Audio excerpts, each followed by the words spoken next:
After heading to the consulate with his fiancée, Khashoggi went in and never came out. This man did, though, apparently wearing Khashoggi's clothes. Identified as Mustafa al-Madani, he was seen outside the consulate and around Istanbul. Later, he entered a public washroom and came back out in his own clothes. Turkey believes he was sent to act as a body double, roughly the same age, height, and build as Khashoggi. Al-Madani is a reasonable match at a distance, except for one thing. Khashoggi was gray and balding, while al-Madani has a thick head of dark hair. So far, the Saudis have not confirmed or denied the body double theory, but insist the killing was accidental, on Saturday claiming Khashoggi died in a fight.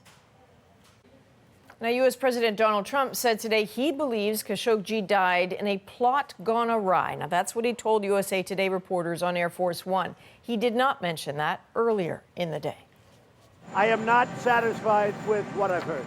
I don't want to lose all of that investment that's being made in our country. I don't want to lose 1 million jobs. I don't want to lose $110 billion in terms of investment. We're going to get to the bottom of it.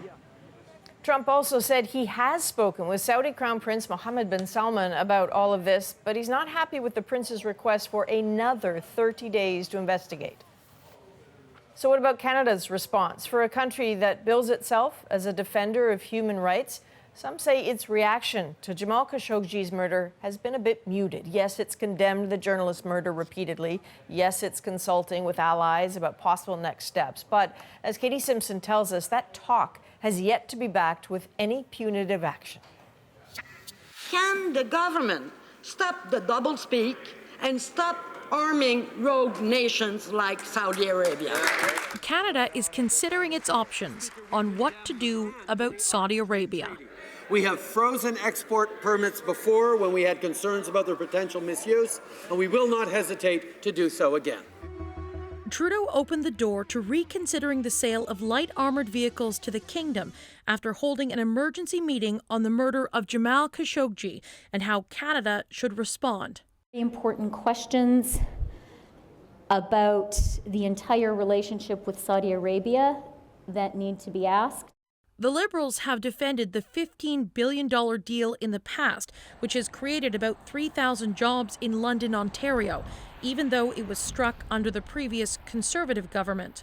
When it comes to existing contracts, our government believes strongly that Canada's word has to matter. Ottawa's apparent change in tone comes after Germany announced it would not export weapons to Saudi Arabia under the current circumstances. Having the Germans go first makes it a little easier for Canada. It raises the expectations that Canada is going to do something. We're more in the fact-finding phase. Don't expect the Americans to act just yet, says the White House.